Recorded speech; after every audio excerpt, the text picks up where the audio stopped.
The gray skies hung low over the cemetery, a solemn wind sweeping across rows of white headstones that stretched endlessly into the horizon. The air was thick with the sound of a slow military drum, marking the final farewell of a fallen soldier. Among the mourners, dressed mostly in dark coats, a tall black man stood alone at the edge of the gathering. He wore a simple black jacket, his hands clasped respectfully in front of him, his eyes steady and sorrowful. Yet some nearby officers exchanged suspicious glances, whispering quietly to each other. His calm silence was mistaken for something else, something they thought didn't belong in that sacred place of mourning. The tension thickened, unspoken judgments hanging like fog. As the funeral continued, a police cruiser pulled up, its tires crunching the gravel road. Two uniformed officers stepped out, eyes fixed on the man at the far end of the crowd. One of them, a younger officer with a rigid posture and a hardened look, muttered, "He doesn't look like he belongs here." His partner, older and more cautious, hesitated but followed as the first officer began to approach. The preacher's voice echoed faintly, speaking of honor and sacrifice while the sound of boots on gravel cut through the silence. The man turned slightly, meeting their eyes without fear, his calm demeanor unsettling them even more. When the officer reached him, his tone was sharp and demanding. "Sir, I'm going to need you to step aside. We've had some concerns." The man furrowed his brow, confusion crossing his face. "Concerns? I'm here to pay my respects." The officer didn't answer. Instead, he motioned for his partner to stay alert. The crowd began to turn, uneasy murmurs spreading. The flag-draped coffin gleamed faintly under the overcast sky as the mood of solemn grief turned to one of disbelief. The man standing tall nodded slowly and said softly, "You think I don't belong because of how I look, don't you?" The officer stiffened but pressed on, ordering him to raise his hands. The man complied without argument, his movements steady and deliberate. His voice remained calm even as his wrists were pulled behind him. "I came here to honor someone I fought beside," he said quietly, his words barely audible over the whispering crowd. The clink of the handcuffs echoed sharply, breaking the respectful silence of the funeral. Priests stopped mid-sentence and heads turned in shock. Some gasped, others reached for their phones. The folded flags in soldiers' hands seemed to tremble in the cold wind. The old officer hesitated, glancing at the younger one, something uneasy flickering in his eyes. Something about the man's presence didn't match the picture of suspicion. "Search him," the younger cop demanded, his tone almost impatient now. The man looked him in the eye and said, "Be careful what you're about to do." But his warning was ignored. As one officer reached forward and unzipped the man's jacket, what lay beneath made both men freeze in place. Rows upon rows of glinting metal shone from his neatly pressed military uniform. Silver Star, Bronze Star, Purple Heart, and multiple commendations for valor. The younger officer's hands trembled, the gravity of his mistake crashing down like thunder. The old man standing nearby whispered, "My God, he's a decorated soldier." The air grew still, the weight of shame sinking in. The officer stepped back, his face pale, his mouth struggling to form words. "Sir, I didn't know." The man slowly turned, his expression calm but filled with deep pain.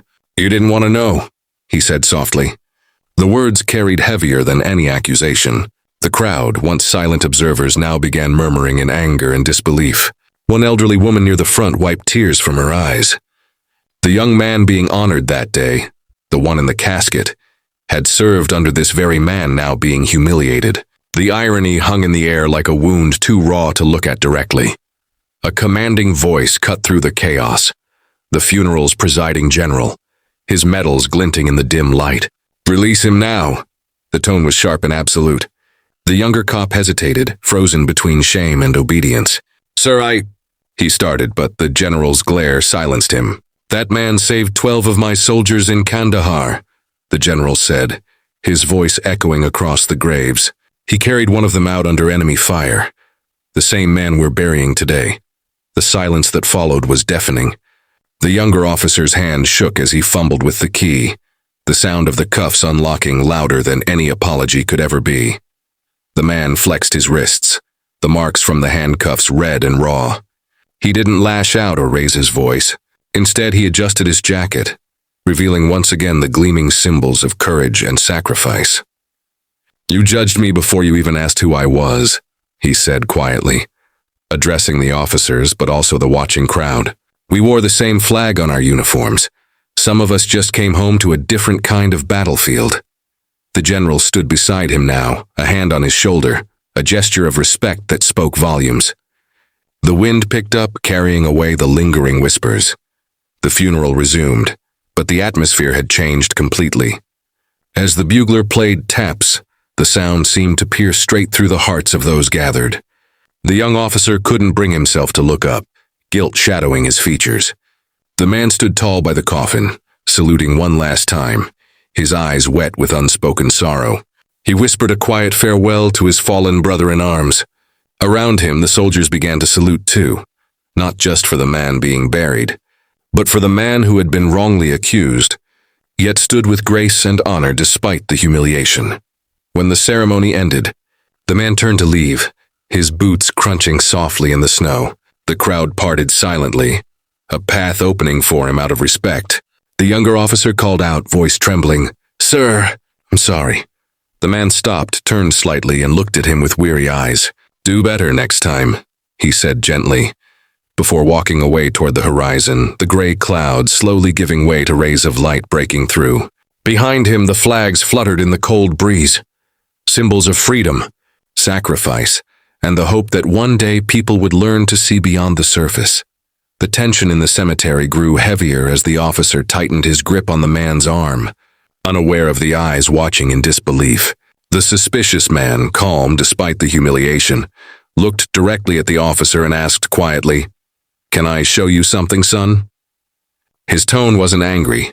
It was weary, tired of a world that judged him before listening. The officer hesitated but nodded sharply, still keeping his hand near his holster. Slowly, the man reached for the zipper of his old military jacket. The sound of metal teeth sliding open echoed through the cold air. Then, as the fabric parted, rows upon rows of shining combat medals came into view. Bronze stars, purple hearts, and distinguished service honors. The sunlight caught the edges of each medal, blindingly bright, forcing everyone to face the truth that had been hidden beneath assumption. The officer froze, his breath catching in his throat as the light from the medals glimmered across the man's chest. The crowd that had gathered around the grave fell completely silent. Every ribbon, every engraved nameplate told a story of bravery and sacrifice. The supposed suspect wasn't a threat. He was a hero who had once fought to protect the very country that now looked at him with suspicion. The veteran's eyes were calm but full of quiet pain as he said softly, "I wore this uniform so people like you wouldn't have to fear me." His voice cracked, not from anger, but heartbreak. The officer's shoulders slumped, realizing the gravity of what he had done. Shame replaced his suspicion, and the handcuffs he carried now felt heavier than ever before. A soft murmur spread through the crowd as people began to lower their heads in guilt. A few older veterans stepped forward, their own medals glinting in the light, silently saluting the man who had been wronged. The air was thick with emotion, regret, respect, and disbelief mingling together. The officer's lips trembled as he tried to speak, but no words came out. The veteran simply stood there, straight and dignified, his torn jacket fluttering slightly in the breeze. "I came to honor my brother," he said quietly, glancing toward the coffin draped in the national flag. "Not to be treated like a criminal." His words hung in the air, raw and heavy. The officer finally lowered his gaze, removing his cap in a silent apology, while the crowd watched the moment with tears and remorse clouding their faces. The old soldier took a deep breath and turned his gaze toward the coffin, his eyes softening as he whispered, "Rest easy, my friend. We're still fighting down here, just in a different way." His voice cracked slightly, the pain of years of service and sacrifice evident in every word. The officer, still standing nearby, swallowed hard and stepped closer. "Sir, I'm so sorry," he said, his voice barely audible. The veteran looked at him for a long moment, his expression unreadable, then placed a hand gently on the officer's shoulder. "Learn from it," he said simply. "That's all I ask." The young man nodded, his eyes wet with shame. Around them, the crowd began to applaud softly, not for drama, but in deep respect for the man's grace and courage. The sound echoed through the cemetery, blending with the rustle of leaves and the faint hum of a bugler preparing to play. As the bugler raised the trumpet and the mournful notes of taps filled the air, the atmosphere shifted from shame to reverence. The veteran stood tall, saluting the fallen soldier's casket, his medal shimmering in the sunlight like fragments of memory. The officer followed suit, his movements hesitant but full of sincerity. Every person present, young and old, rich and poor, felt the weight of that moment. It wasn't just about one man being wronged. It was about a nation remembering what true honor looked like. A woman in the crowd wiped her tears, whispering, "He fought for us all," while others nodded silently. When the music faded, the veteran lowered his hand, his posture still proud despite his trembling legs. He looked at the officer once more and said, "You can't judge service by skin. You see it in the scars, not the color." His words struck deeply, leaving an imprint that would outlast the ceremony itself. The officer, unable to hold back tears anymore, extended his hand, a gesture of humility and respect. The veteran hesitated, then shook it firmly, sealing a quiet moment of redemption in the middle of a grieving field bathed in golden afternoon light. The officer's handshake lingered, and the veteran could feel the genuine remorse in his grip. Around them, the silence was almost sacred, broken only by the soft flutter of the national flag over the coffin. A light breeze carried fallen leaves across the cemetery, brushing against the soldier's boots. For a moment, time felt suspended. Two generations, once divided by misunderstanding, now connected by truth.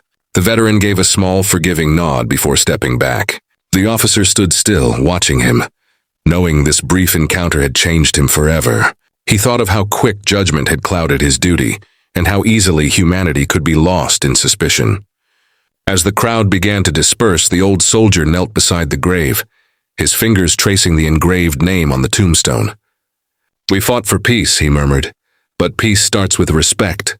The officer overheard and felt his chest tighten. He took off his badge, holding it for a moment as if weighing its meaning, then pinned it back on, this time with the resolve to serve not just the law, but justice.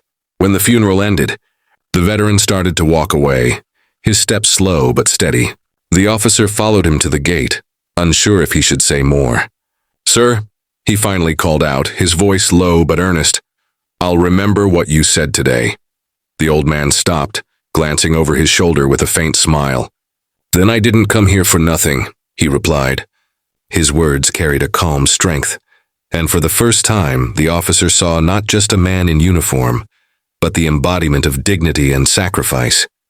The veteran adjusted his worn jacket and walked down the path lined with gravestones, the sunlight falling gently across his medals.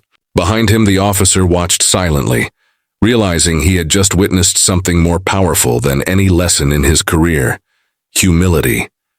That evening, the story spread across the city. Someone had recorded the incident on their phone, and within hours, millions watched the video online. But instead of outrage, the world responded with admiration and reflection. The image of the veteran revealing his medals became a symbol of quiet power, proof that dignity needs no defense. The officer's public apology, sincere and heartfelt, touched even more lives. Schools discussed it, veterans shared their experiences, and people began talking about respect in a way they hadn't before. The old man, however, stayed away from the spotlight. When reporters came looking for him, he was nowhere to be found. He didn't want fame. He wanted people to remember the message, not the man. Weeks later, the officer visited the same cemetery alone. He placed a bouquet of white lilies on the same grave where the incident had taken place. Standing there, he closed his eyes and whispered, "Thank you for teaching me." He had started volunteering at a veterans hospital, helping those who once served the nation but were forgotten by society. Every time he saw an old uniform or a medal, he remembered the man who had changed his heart without anger or force. The wind rustled the trees again, and for a fleeting second he thought he heard that calm voice saying, "Respect doesn't need an audience, son, just courage." Months passed, and the officer carried the lesson wherever he went. His colleagues noticed a change. He listened more, spoke less, and treated every person with quiet fairness. In the precinct, he hung a small framed photo, the moment when he shook hands with the old veteran. Beneath it, he'd written a simple line: "Service is not seen in color, but in character." Every time a new recruit joined, he would point to it and tell the story. Far away, in a modest home, the old veteran sat by the window with a cup of tea, watching the sunset. He didn't know that his quiet act of grace had touched countless hearts, but he didn't need to. He had already won the battle that mattered most, reminding the world that true honor lies not in medals or rank, but in how one chooses to see another human being.